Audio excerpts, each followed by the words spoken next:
Hi friends, அனைவருக்கும் வணக்கம். 25/1/2023 TNPSC ஒரு தேர்வு நடத்தியிருக்காங்க. அந்த தேர்வில் தமிழ் தகுதி தேர்வு வினாக்கள் மொத்தம் 100 கேள்வி வந்திருக்கு. இதில் 52 கேள்வியை நம்ம முந்தைய வீடியோவில் பார்த்துட்டோம். மீதம் இருக்கிற 48 வினாக்களை நம்ம இந்த வீடியோவில் பார்க்க போகிறோம். என் கூட சேர்ந்து நீங்களும் இந்த 48 வினாக்களை அட்டன் பண்ணுங்கள். அட்டன் பண்ணி முடிச்சுட்டு ஃபைனலாக எத்தனை கேள்விக்கு உங்களுக்கு ஆன்சர் தெரிஞ்சது அப்படிங்கிறத மறக்காமல் கமெண்டில் போட்டு விடுங்க. 53வது கேள்வி, ஒரு ஓர் பயன்பாடு சரியாக உள்ள தொடரை தேர்ந்தெடு. இப்படி கேட்டிருக்காங்க. அதாவது எந்த தொடரில் ஒரு ஓர் என்பது சரியாக பயன்படுத்தப்பட்டுள்ளது அப்படின்னு நம்ம சொல்லணும். இது வரைக்கும் பார்த்திங்கன்னா ஒரு 7-8 வினாத்தாள்களை நம்ம பார்த்துட்டோம். ஆனால் அந்த வினாத்தாள்கள் எல்லாத்துலேயுமே இந்த ஒரு ஓர் அப்படிங்கிறது தொடர்ந்து வந்துக்கிட்டே இருக்குது. ஸோ நல்லா பார்த்துக்கோங்க ஃப்ரெண்ட்ஸ், இது அடுத்த தேர்வுலேயும் வரும். சரி, 4 ஆப்ஷனையும் வாசிக்கிறேன் பாருங்கள். ஓர் அழகிய சிற்றூரில் ஒரு குளம் இருந்தது. இங்கே பாருங்கள், ஓர் அழகியன்னு கொடுத்துருக்காங்க, ஒரு குளம்னு கொடுத்துருக்காங்க. அடுத்த ஆப்ஷன் பாருங்கள், ஒரு அழகிய சிற்றூரில் ஓர் குளம் இருந்தது. இதை 2வதாக கொடுத்துருக்காங்க. 3வது ஆப்ஷன், ஓர் அழகிய சிற்றூரில் ஓர் குளம் இருந்தது. 4வது ஆப்ஷன், ஒரு அழகிய சிற்றூரில் ஒரு குளம் இருந்தது. இதில் எது சரி? விடையை பார்க்கலாங்களா? அதாவது நான் என்ன சொல்லியிருக்கேன், அ ஆ இ ஈ உ ஊ ஏ இந்த மாதிரி உயிர் எழுத்துக்கள் ஒரு சொல்லுக்கு முதல்ல வந்தால் அதுக்கு முன்னாடி ஓர் வரணும். உயிர் எழுத்துக்கள் வரலை, உயிர்மெய் எழுத்துக்கள் வருதுன்னா அங்கே ஒரு வரணும். அப்போ கணக்கு போட்டு பாருங்கள். இங்கே பாருங்கள், ஆ என்பது ஒரு உயிர் எழுத்து, அதுக்கு முன்னாடி ஓர் வந்திருக்கு. அப்போ இதுதான் சரி. சரி, ஓகே. இன்னொரு ஆப்ஷன் இருக்குது, அதையும் பாருங்கள். இங்கே பாருங்கள், ஒரு அழகியன்னு கொடுத்துருக்காங்க. ஸோ இது தப்பு. 3வது பாருங்கள், ஓர் அழகியன்னு கொடுத்துருக்காங்க. இது சரிதான். ஆனால் இங்கே பாருங்கள், ஓர் குளம்னு கொடுத்துருக்காங்க. கு என்பது உயிர்மெய் எழுத்து. ஸோ இதுக்கு முன்னாடி ஓர் வரக்கூடாது. ஸோ இது தப்பு. சரிங்களா? அதாவது உயிரெழுத்து வந்தால் மட்டும் அதுக்கு முன்னாடி ஓர் வரும். இதை நல்லா பார்த்துக்கோங்க ஃப்ரெண்ட்ஸ், அடுத்த தேர்வுலையும் கேட்க வாய்ப்பு இருக்குது. 54வது கேள்வி, பிழை திருத்துக. இங்கேயும் பாருங்கள், அதே மாதிரி தான் கொடுத்துருக்காங்க. ஒரு ஊர் பாருங்கள், பின் வருவனவற்றுள் பிழையற்ற தொடரை தேர்ந்தெடு. பிழை இல்லாத தொடரை நம்ம தேர்ந்தெடுக்கணும். அதை கொடுத்துருக்காங்க. சென்னை ஒரு மாநகரம். அடுத்து 2வது ஆப்ஷன் பாருங்கள், சென்னைக்கு ஓர் மாணவன் வந்தான். அடுத்து 3வது ஆப்ஷன் பாருங்கள், வந்தாரை வாழ வைக்கும் ஓர் நகரம் சென்னை. 4வது ஆப்ஷன், சென்னை தொழில்நுட்ப பூங்காக்கள் நிறைந்த ஓர் நகரம். இதில் எது சரியாக வரும்? முன்னதானே நான் சொன்னேன். கண்டுபிடிங்க பார்க்கலாம். நீங்களே கண்டுபிடிங்க. விடையை பார்க்கலாங்களா? விடை சென்னை ஒரு மாநகரம் என்பது தான் சரி. ஏன்னா நான் என்ன சொன்னேன், உயிரெழுத்து வந்தால் அதுக்கு முன்னாடி ஓர் வரணும், மற்ற இடத்துல வரக்கூடாது. இங்கே பாருங்கள், மா என்பது உயிர்மெய் எழுத்து, அதுக்கு முன்னாடி ஓர் வந்திருக்கு. நகரம் நா என்பது உயிர்மெய் எழுத்து, அதுக்கு முன்னாடி ஓர் வந்திருக்கு. இங்கேயும் அதே மாதிரி வந்திருக்கு. ஸோ தவறு. ஸோ சென்னை ஓர் மாநகரம் என்பது தான் சரியான பதில். 55வது கேள்வி, சொல் பொருள் பொருத்துக. சொல்லையும் பொருளையும் பொருத்தணும். வலது பக்கம் அதுக்கான பொருளையும் இடது பக்கம் அதுக்கான சொல்லையும் கொடுத்துருக்காங்க. நம்ம கரெக்டாக பொருத்தணும். பொறுத்துங்க. பொக்கிசம், சாஸ்தி, விஸ்தாரம், சிங்காரம் எடுத்து பொருத்தணும். விடையை பார்க்கலாங்களா? சரி பாருங்கள். பொக்கிசம் என்பது செல்வம், சாஸ்தி என்பது மிகுதி, விஸ்தாரம் என்பது பெரும் பரப்பு, சிங்காரம் என்பது அழகு. அப்போ பாருங்கள், ஏவுக்கு 2 ஆப்ஷன். இங்கே பார்த்தீங்கன்னா இங்கேயும் வந்திருக்கு, இங்கேயும் வந்திருக்கு. ஸோ அடுத்த ஆப்ஷனை பார்க்கணும். பிக்கு 3 வரணும், இங்கேயும் அதே வந்திருக்கு, இங்கேயும் அதே வந்திருக்கு. சிக்கு 4 வரணும், இங்கே வந்திருக்கு பாருங்கள். அப்போ இதுதான் ஆன்சர். அடுத்து 56வது கேள்வி, ஒருமை பன்மை பிழையற்ற தொடர் எது? ஒருமை பன்மை பிழை இல்லாத தொடர் எதோ அது கேட்குறாங்க. சரிங்களா? மேகங்கள் சூழ்ந்து கொண்டன, இது ஃபஸ்ட் ஆப்ஷன். 2வது ஆப்ஷன், மேகம் சூழ்ந்து கொண்டன. 3வது ஆப்ஷன், மேகம் சூழ்ந்து கொண்டனர். 4வது ஆப்ஷன், மேகங்கள் சூழ்ந்துள்ளது. இதில் எது சரியாக வரும் அப்படின்னு கேட்குறாங்க. விடையை பார்க்கலாமா? மேகங்கள் சூழ்ந்து கொண்டன அப்படிங்கிறது தான் கரெக்டு. 57வது கேள்வி, ஒருமை பன்மை பிழையற்ற தொடரை தேர்ந்தெடு. இங்கேயும் அதே மாதிரி தான் கண்டுபிடிக்கணும். 4 ஆப்ஷன் கொடுத்துருக்காங்க பாருங்கள். இது பழம் அல்ல, இது பழம் அன்று, இது பழங்கள் அல்ல, இது பழங்கள் அன்று. எது வரும்? விடையை பார்க்கலாங்களா? இது பழம் அன்று என்பதுதான் இதான் சரியான பதில். 58வது கேள்வி, கீழ்கண்ட சொல்லின் கூட்டு பெயரினை எழுதுக. கூட்டு பெயரை நம்ம சொல்லணும். என்ன கொடுத்துருக்காங்க? வாழை மரம். இதை நம்ம எப்படி சொல்லுவோம்? வாழை மரம் கூட்டமாக இருந்தால் நம்ம என்ன சொல்லுவோம்? வாழை தோப்புன்னு சொல்லுவோமா, வாழை கன்றுன்னு சொல்லுவோமா, வாழை இலைன்னு சொல்லுவோமா, வாழை தோட்டம் சொல்லுவோமா? விடை வாழை தோட்டம் என்பது சரிங்களா? தோப்புங்கிறது எதுக்கு வரும்? இது உங்களுக்கான கேள்வி. மறக்காமல் கமெண்டில் போட்டுவிடுங்க. தோப்பு என்பது எதுக்கு வரும்? இதை நீங்கள் கமெண்டில் போட்டுடுங்க. அடுத்து 59வது கேள்வி, பொருத்தமான பொருளை தெரிவு செய்க. அதாவது வலது பக்கம் சில பொருளையும் இடது பக்கம் சில சொற்களையும் கொடுத்துருக்காங்க. எடுத்து கரெக்டாக நம்ம ஒட்ட வைக்கணும். ஒட்ட வைங்க. பாருங்கள், விளைவுக்கு என்ன வரும், அறிவுக்கு என்ன வரும், இளமைக்கு என்ன வரும், புலவருக்கு என்ன வரும்?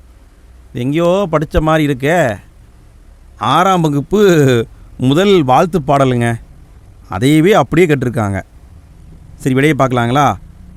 விளைவுக்கு நீர், அறிவுக்கு தோல், இளமைக்கு பால், புலவருக்கு வேல். அப்போ விடை சரியான ஆன்சர். அடுத்தது 60வது கேள்வி, பொருத்தமான பொருளை தெரிவு செய்க. பொருத்தமான பொருளை நம்ம தேர்ந்தெடுக்கணும். என்ன கொடுத்துருக்காங்க? 5 அப்படிங்கிறத கொடுத்துட்டு இதற்கான தமிழ் எண் என்னன்னு கேட்குறாங்க. தமிழ் எண்களை நல்லா மனப்பாடம் பண்ணிக்கோங்க. தொடர்ந்து கேள்வி வந்துக்கிட்டே இருக்குது. விடையை பார்க்கலாமா? 5 என்பதுக்கு என்ன வரும்? சாவா, காவா, ரூவா, ஆவா? என்ன வரும்? 5க்கு ரூ என்பது வரும். 61வது கேள்வி, சரியான இணைப்புச் சொல்லினை தேர்ந்தெடு. சரியான இணைப்புச் சொல்லை நம்ம தேர்ந்தெடுக்கணும். சரி, என்ன கேள்வின்னு பாருங்கள். பிறருக்கு கொடுத்தலே செல்வத்தின் பயன். ஒரு டேஸ் போட்டுட்டு பிறருக்கு கொடுத்து மகிழ்வோம். இங்கே சரியான இணைப்புச் சொல்லை எடுத்து ஃபிட் பண்ணணும். அதுபோல் வருமா, மேலும் வருமா, ஏனெனில் வருமா, அதனால் வருமா? விடையை பார்க்கலாங்களா? அதனால் என்பது சரி. பிறருக்கு கொடுத்தலே செல்வத்தின் பயன், அதனால் பிறருக்கு கொடுத்து மகிழ்வோம் என்பது சரியாக வரும். அடுத்து 62வது கேள்வி, சரியான இணைப்புச் சொல். இங்கேயும் அதே மாதிரி தான் கொஸ்டின் வந்திருக்கு. தமிழகத்தில் மழை பெய்து வருகிறது. 2 நாட்கள் மழை நீடிக்கும் என வானிலை ஆய்வு மையம் அறிவிப்பு. இங்கே என்ன வரும்? அதனால் வருமா, அதுபோல் வருமா, எனவே வருமா, ஏனெனில் வருமா? என்ன வரும்? விடை பார்க்கலாங்களா? அதனால் அதான் வரும். தமிழகத்தில் மழை பெய்து வருகிறது. இங்கே ஒரு டேஷ் போட்டிருக்கணும், அவங்க போட முடிட்டாங்க. அதனால் 2 நாட்கள் மழை நீடிக்கும் என வானிலை ஆய்வு மையம் அறிவித்துள்ளது. இப்படி தான் வரும். 63வது கேள்வி, இதுவும் என்ன கொடுத்துருக்காங்கன்னா சரியான இணைப்பு சொல்ல தான் கேட்குறாங்க. அதிக அளவில் மரங்களை வளர்ப்போம். இங்கே டேஷ் வந்துருக்கணும், வராமுட்டுருச்சு. சரிங்களா? மரங்கள் தான் மலைக்கு அடிப்படை. இங்கே என்ன வரும்? அதிக அளவில் மரங்களை வளர்ப்போம். இடைப்பட்ட பகுதியில் என்ன வரும்? ஏனெனில், ஆகையால், அதனால், அதுபோல. எது வரும்? விடை பார்க்கலாங்களா? விடை ஏனெனில் தான் வரும். அதிக அளவில் மரங்களை வளர்ப்போம், ஏனெனில் மரங்கள் தான் மலைக்கு அடிப்படை. இதுதான் சரி. அடுத்து 64வது கேள்வி, சரியான வினாச்சொல் அமைந்த தொடரை தேர்க. சரியான வினாச்சொல் அமைந்த தொடரை நம்ம தேர்ந்தெடுக்கணும். 4 ஆப்ஷன் கொடுத்துருக்காங்க பாருங்கள். இணை எழுத்துக்கள் என்றால் எப்பொழுது? இது வரல. இணை எழுத்துக்கள் என்றால் யார்? இதுவும் தவறு. இணை எழுத்துக்கள் என்றால் ஏன்? இதுவும் தவறு. இணை எழுத்துக்கள் என்றால் என்ன? இதுதான் சரியான விடை. 65வது கேள்வி, பேச்சு வழக்கினை எழுத்து வழக்காக மாற்றுக. பேச்சு வழக்கில் இருக்கிற சொல்ல எழுத்து வழக்கை நம்ம மாற்றணும். சரி, என்ன கொடுத்துருக்காங்க பாருங்கள். பேப்பரை படிச்சுக்கிட்டு இரு. பேப்பரை படிச்சுக்கிட்டு இரு. இது பேச்சு வழக்கு. இதை நம்ம என்ன பண்ணணும்? எழுத்து வழக்காக மாற்றணும். மாற்றுங்க. 4 ஆப்ஷன் இருக்குது, நான் வாசிக்கிறேன் பாருங்கள். பேப்பரை படித்து கொண்டு இரு, இது ஃபஸ்ட் ஆப்ஷன். செய்தித்தாளை படித்து கொண்டு இரு, இது 2வது ஆப்ஷன். காகிதத்தை படிச்சுக்கிட்டு இரு, 3வது ஆப்ஷன். காகிதத்தை படிச்சுட்டு இரு, 4வது ஆப்ஷன். இதில் சரியான விடை என்பது செய்தித்தாளை படித்து கொண்டு இரு என்பது தான் எழுத்து வழக்கு. 66வது கேள்வி, பேச்சு வழக்கை எழுத்து வழக்காக மாற்று. பேச்சு வழக்காக இருக்கிறத எழுத்து வழக்காக மாற்றணும். என்ன கொடுத்துருக்காங்க? வவுத்து வழி, இது வந்து பேச்சு வழக்கு. இதுக்கான சரியான எழுத்து வழக்கு என்னன்னு கேட்குறாங்க. சரி, ஆப்ஷனை பாருங்கள். வருத்து வழி, வயற்று வழி, வயிற்று வழி, வவுறு வழி, எது வரும்? விடையை பார்க்கலாங்களா? வயிற்று வழி என்பது சரி. 67வது கேள்வி, இரு பொருள் கொண்ட ஒரு சொல்லால் நிரப்புக. அதாவது என்ன கொடுத்துருக்காங்கன்னா, 2 சென்டென்ஸ் கொடுத்துருக்காங்க. இந்த 2 சென்டென்ஸ்லையும் நம்ம ஒரே சொல்லை எடுத்து நம்ம அதை கம்ப்ளீட் பண்ணணும். பாருங்கள், நீதிமன்றத்தில் தொடுப்பது என்ன, நீச்சத்தண்ணி குடி என்பது பேச்சு டேஸ், ரெண்டுக்கும் ஒரே சொல்ல வச்சு இந்த சென்டென்ஸை கம்ப்ளீட் பண்ணணும். பாருங்கள், சொல்லா, இந்த வழக்கா, விளக்கா, வழக்கா. விடை இந்த வழக்கு என்பது சரி. நீதிமன்றத்தில் தொடுப்பது வழக்கு, நீச்சத்தண்ணி குடி என்பது பேச்சு வழக்கு. இப்படி தான் வரும். 68வது கேள்வி, இரு பொருள் தருக. 2 பொருளை கண்டுபிடிக்கணும். தாரணி, தாரணி என்ற சொல் எதை எதை குறிக்கும் அப்படிங்கிறத கண்டுபிடிக்கணும். எதை எதை குறிக்கும்? ஆப்ஷனை பாருங்கள். பூமி உலகமா, சூரியன் உலகமா, கதிரவன் மதியா, கடலையும் பூமியையும் குறிக்குமா? எது விடை? விடையை பார்க்கலாங்களா? தாரணி என்பது பூமியையும் குறிக்கும், உலகத்தையும் குறிக்கும். இதுதான் ஆன்சர். 69வது கேள்வி, கலைச்சொல் அறிக. கலைச்சொல்லை நம்ம சொல்லணும். ஜர்னலிசம், ஜர்னலிசம், இதுக்கான தமிழில் கலைச்சொல் என்னன்னு கேட்குறாங்க. ஆப்ஷனை பாருங்கள். கணினி இயலா, மொழியியலா, ஒளியியலா, இதழியலா. விடையை பார்க்கலாங்களா? இதழியல் என்பது சரி. 70வது கேள்வி, கலைச்சொற்களை அறிதல். இங்கேயும் அதே மாதிரி கொடுத்துருக்காங்க. ஹெர்ப்ஸ், இதுக்கான கலைச்சொல் என்னன்னு கேட்குறாங்க. பாருங்கள், நோயா, மூலிகையா, மரபணுவா, உவமையா?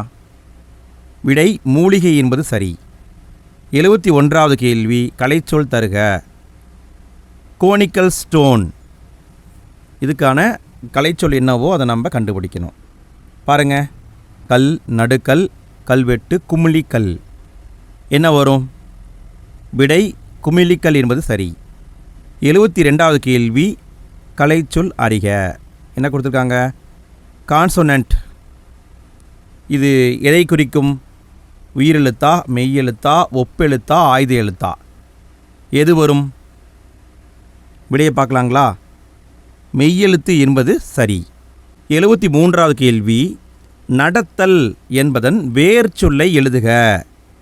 நடத்தல் அப்படிங்கிறது தொழில் பெயர். இந்த தொழில் பெயர்லேருந்து வேர் சொல்லை கண்டுபிடிக்கணும். எது வரும்? ஆப்ஷனை பாருங்கள். நடந்த, நடந்து, நடந்தவர், நட. என்ன வரும்னா நட என்பது தான் சரியானது. 74வது கேள்வி, வேர் சொல்லை தேர்வு செய்க. இங்கேயும் வேர் சொல்லை கண்டுபிடிக்கணும். கேட்டனன், இதிலிருந்து வேர் சொல்லை கண்டுபிடிக்கணும். ஆப்ஷனை பாருங்கள். கேள், கேட்க, கேட்ட, கேள், எது வரும்? விடையை பார்க்கலாங்களா? இந்த கேள் என்பது சரி. 75வது கேள்வி, ஓடியவர் என்பதன் வேர் சொல்லை எழுதுக. ஓடியவர், இதிலிருந்து வேர் சொல்லை கண்டுபிடிக்கணும். ஆப்ஷனை பாருங்கள். ஓடிய, ஓடு, ஓடி, ஓடினான், எது வரும்? விடை ஓடு என்பது சரி. அடுத்து 76வது கேள்வி, வேர் சொல்லை தேர்வு செய்தல். தந்தான், இதிலிருந்து வேர் சொல்லை கண்டுபிடிக்கணும். சரி, ஆப்ஷனை பாருங்கள்.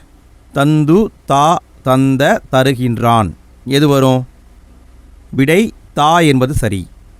77வது கேள்வி, மரம், விலங்கு, பெரிய, அழகு, வண்டு என பொருள் தரும் சொல்லை எழுதுக.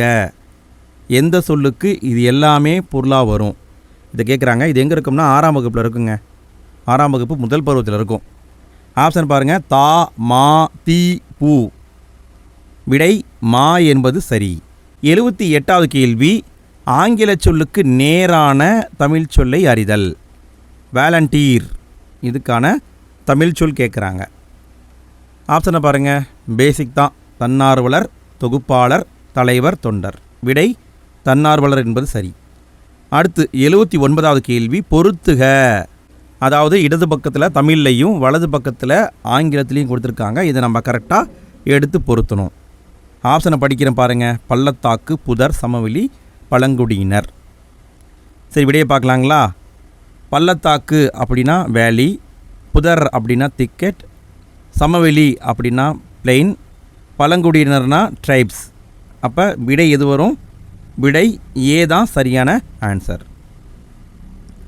அடுத்து 80வது கேள்வி, மரபு பிழையற்ற தொடரை தேர்க. மரபு பிழை இல்லாத தொடரை நம்ம கண்டுபிடிக்கணும். 4 ஆப்ஷன் கொடுத்துருக்காங்க பாருங்கள். கோழி கொக்கரிக்கும், கோழி கத்தும், கோழி அகவும், கோழி கூவும். எது வரும்? விடையை பார்க்கலாங்களா? கோழி கொக்கரிக்கும். அடுத்து 81வது கேள்வி, மரபு பிழைகளை நீக்கி சரியானதை தேர்க. சரியானதை நம்ம சொல்லணும். சரி, என்ன கொடுத்துருக்காங்க? கொடியில் உள்ள மலரை எடுத்து வா. கொடியில் உள்ள மலரை எடுத்து வான்னு கொடுத்துருக்காங்க. இங்கே என்ன வரும்? பறித்து, கொய்து, தொடுத்து, எடுத்து. எது வரும்? விடையை பார்க்கலாங்களா? கொய்து வா என்பது சரி. பூனா அதை கொய்து வான்னு சொல்லணும். இதுதான் கரெக்டாக வரும். 82வது கேள்வி, எளிது என்னும் சொல்லின் எதிர்ச்சொல் என்ன? எளிது இந்த சொல்லுக்கான எதிர்ச்சொல் என்னன்னு கேட்குறாங்க. எதிர்ச்சொல் ஆப்ஷன் பாருங்கள். அரிது, சிறிது, பெரிது, வரிது. எது வரும்னா அரிது என்பது சரி. 83வது கேள்வி, பிரித்தெழுதுக. தான் என்று, இதை நம்ம பிரித்தெழுதணும். பாருங்கள். தானே கூட்டல் என்று, தான் கூட்டல் என்று, தா கூட்டல் நின்று, தான் கூட்டல் நின்று. எது வரும்? விடையை பார்க்கலாங்களா? தான் கூட்டல் என்று என்பது சரி. அடுத்து 84வது கேள்வி, நன்றி அறிதல் என்னும் சொல்லை பிரித்து எழுத கிடைப்பது என்ன? நன்றி அறிதல், இதை நம்ம பிரித்து எழுதணும். பாருங்கள். நன்றி கூட்டல் அறிதல், நன்றி கூட்டல் அறிதல், நன்று கூட்டல் அறிதல், நன்று கூட்டல் அறிதல். எது வரும்? விடையை பார்க்கலாங்களா? நன்றி கூட்டல் அறிதல் என்பது சரி. 85வது கேள்வி, மின்னணு என்னும் சொல்லை பிரித்து எழுத கிடைப்பது என்ன? மின்னணு இந்த சொல்லை நம்ம பிரித்து எழுதணும். பிரித்து எழுதுனா என்ன கிடைக்கும்? ஆப்ஷனை பாருங்கள். மின் கூட்டல் அணு, மின் கூட்டல் நணு, மின்ன கூட்டல் அணு, மின்னல் கூட்டல் அணு. எது வரும்? விடை மின் கூட்டல் அணு என்பது சரி. 86வது கேள்வி, எதிர்ச்சொல்லை எடுத்தெழுதுதல். நீக்குதல் என்னும் சொல்லின் எதிர்ச்சொல் என்ன? நீக்குதல் என்ற சொல்லின் எதிர்ச்சொல் என்ன? ஆப்ஷனை பாருங்கள். போக்குதல், தள்ளுதல், அழித்தல், சேர்த்தல். எது வரும்? எதிர்ச்சொல் தான் கேட்குறாங்க. ஸோ விடை சேர்த்தல் என்பது சரி. 87வது கேள்வி, திருநெல்வேலி என்பதன் மருவு என்ன? திருநெல்வேலி அப்படிங்கிறத நம்ம எப்படி கூப்பிடுவோம்? அதை கேட்குறாங்க. ஆப்ஷனை பாருங்கள். நெல்வேலி, மல்லை, தில்லை, நெல்லை. விடை நெல்லை என்பது சரி. 88வது கேள்வி, ஊர் பெயர்களின் மருவை எழுதுக. திருச்சிராப்பள்ளி, இதை நம்ம எப்படி சொல்லுவோம்? திருச்சிராப்பள்ளி. ஆப்ஷன் பாருங்கள். குடந்தை, நெல்லை, மயிலை, திருச்சி. விடை திருச்சி என்பது சரி. 89வது கேள்வி, பிறமொழி சொற்களுக்கு இணையான தமிழ் சொற்களை கண்டறிதல். வாடகை அப்படிங்கிறது பிறமொழி சொல். இதுக்கான தமிழ் சொல்லை நம்ம சொல்லணும். ஆப்ஷனை பாருங்கள். வருமானம், குடிக்கூலி, செலவு, சிக்கனம். எது வரும்? வாடகை. இதுக்கான தமிழ் சொல் என்ன அப்படின்னு பார்த்தீங்கன்னா குடிக்கூலி என்பது சரி. 90வது கேள்வி, பிறமொழி சொற்களுக்கு இணையான தமிழ் சொற்களை எழுதுக. லியூட் மியூசிக், இதுக்கான தமிழ் சொல்ல சொல்லணும். ஆப்ஷனை பாருங்கள். வீணை இசையா, நாத ஓசையா, யாழ் இசையா, குழல் இசையா. எது வரும்? விடையை பார்க்கலாங்களா? யாழ் இசை என்பது சரி. 91வது கேள்வி, அலுவல் சார்ந்த கலைச்சொற்கள். என்ன கொடுத்துருக்காங்க? காம்பேக்ட் டிஸ்க் என்பதன் தமிழ் சொல்லை தேர்ந்தெடுக்க. இதுக்கான தமிழ் சொல்லை நம்ம சொல்லணும். ஆப்ஷனை பாருங்கள். மின்னஞ்சல், குறுந்தகடு, மின்பொருள், மின் நூல். எது வரும்?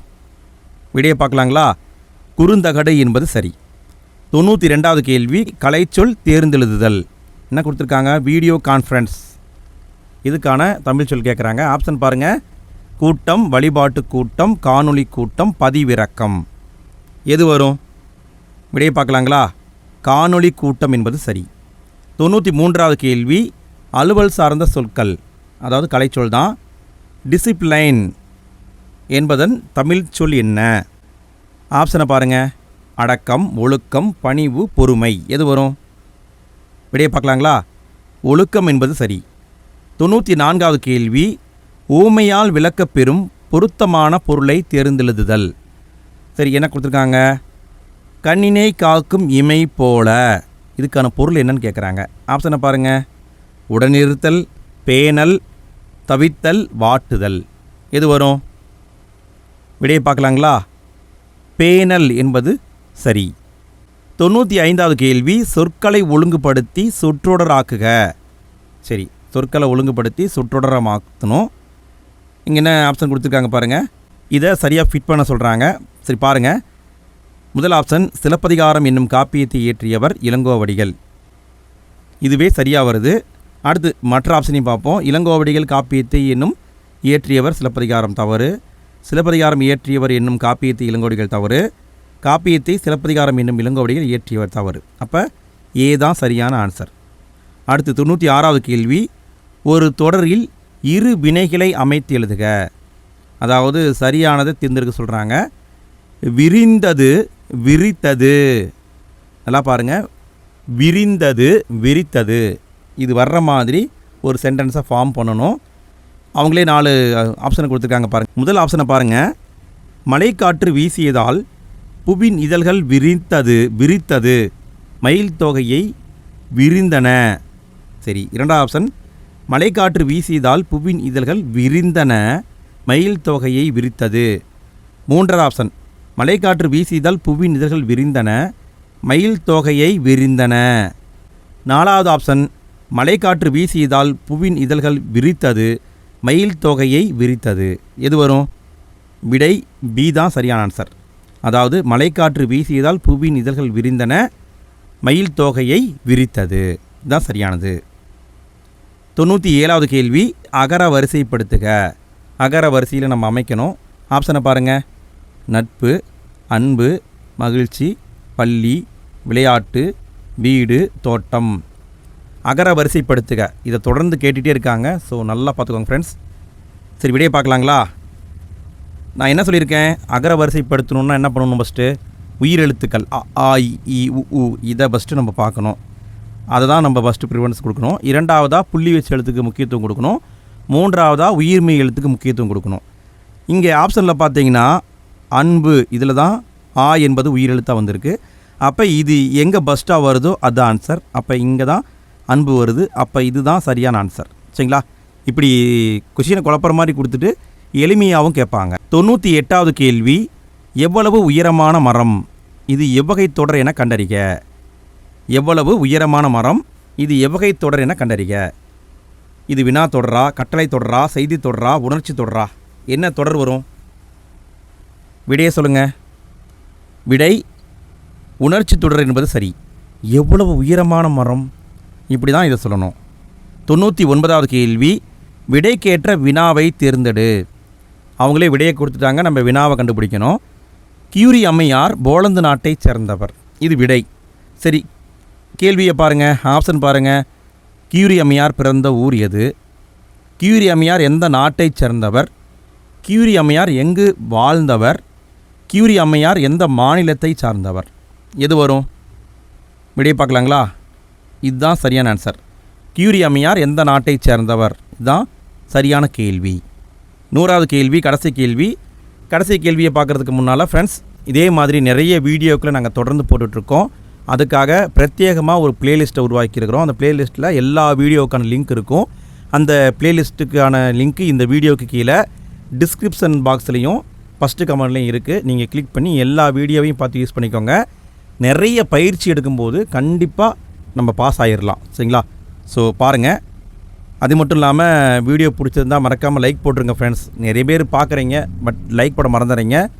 வீடியோ எப்படி இருந்தது அப்படிங்கிறத மறக்காமல் கமெண்ட்டில் போட்டுவிடுங்க.